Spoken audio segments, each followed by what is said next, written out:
किसी ने हमसे सवाल किया है कि हम किसी भी देवता की आराधना करते हैं, किसी भी इष्ट की आराधना करते हैं, तो वो देव हमारा ऋणी कैसे हो जाता है? वो वरदान देने पर मजबूर क्यों हो जाता है? या जो चीज हम उनसे मांगते हैं वो देने पर मजबूर क्यों हो जाता है? ये किसी का सवाल है। तो मैं छोटा सा इसका एक उत्तर देता हूं कि एक छोटा सा बच्चा होता है और वो किसी चीज की आपसे जिद कर बैठा कि मुझे ये चीज चाहिए खाने को, या पैसे चाहिए, या कुछ भी है, A to Z। अब हमने उसको मना कर दिया, हम उसको वो चीज नहीं दे पा रहे हैं या नहीं देना चाहते, तो बच्चा क्या करता है? रोने लगेगा, धरती में लेट जाएगा और इतना रोएगा, चुप ही नहीं होएगा। सपोज करो कि आपने उसको मारना पीटना शुरू कर दिया तो भी वो रोता ही रहेगा। आखिर में एंड में आके मां क्या करती है या पिता क्या करता है? उस बच्चे को दे ही देता है, ये ले मर, ये पैसे पकड़ जा, तो वो बच्चा खुश हो जाता है। जब हम किसी देवता की आराधना करते हैं, यदि हम हवन के द्वारा आराधना कर रहे हैं तो हम उसको आहुतियां भी दे रहे हैं, हम उसके ऊपर अपना ऋण चढ़ा रहे हैं और उसके ऊपर वो ऋण चढ़ता चला जाता है। आप अपनी कमाई का हिस्सा भी उसको हिस्सेदार बना रहे हो, क्योंकि आहुतियां दे रहे हो, चाहे दिया जला रहे हो, चाहे धूपबत्ती लगा रहे हो, सब आया तो पैसे से ही है। तो आपने के कमाए हुए पैसे से आप उसको शामिल कर रहे हो और अपने कीमती समय में से समय निकालकर,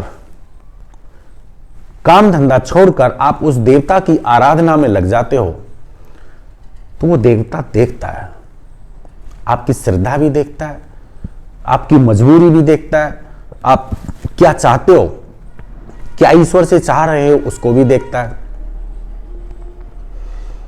और वो आपके ऊपर इतना प्रसन्न हो जाता है, इतना प्रसन्न हो जाता है, इतना ऋणी हो जाता है कि आपको हर चीज देने पर वो मजबूर हो जाता है। जो चीज आप मांग रहे हो उसको देने पर वो मजबूर हो जाता है। उदाहरण के तौर पर एक छोटी सी मैं और बात बताता हूं। सपोज करो कि आप किसी इंसान से प्यार करते हो। एक जीव जब दूसरे जीव से प्यार करता है, लेकिन यहां तुम इंसान को ले लो, कोई इंसान किसी इंसान से बेइंतहा मोहब्बत करता है, प्यार करता है, तो वो उस इंसान के प्यार में इतना पागल हो जाता है कि आपने इस कलयुग में देखा होगा, कुछ लोग मर्डर करने पे भी उतर आते हैं।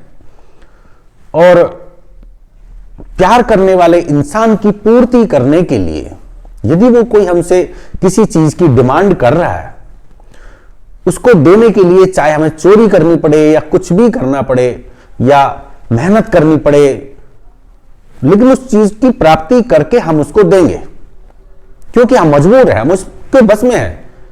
क्योंकि जितना प्यार हम उस इंसान से प्यार करते हैं, इतना ही प्यार वो इंसान हमसे करता है। और हम बिल्कुल भी नहीं चाहते कि ये इंसान हमें छोड़ के चला जाए, इसलिए जो वो मांगेगा उसकी पूर्ति हम करेंगे। तो इसी तरीके से जितनी मोहब्बत आप एक देवता से करते हो या किसी देवी से करते हो, तो उससे कहीं ज्यादा, आपकी मोहब्बत से कहीं ज्यादा वो देवता आपसे मोहब्बत करने लगता है और वो आपका ऋणी हो जाता है और वो आपको वरदान देने पर मजबूर हो जाता है।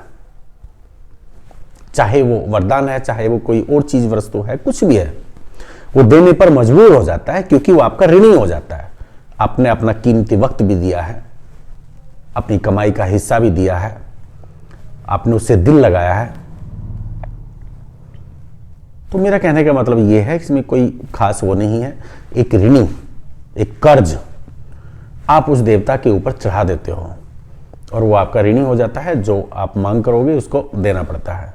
आपकी श्रद्धा देख के, आपकी तपस्या देख के, आपकी पूजा देख के वो देव इतना प्रसन्न हो जाता है कि वो मजबूर हो जाता है और आपको दे देता है।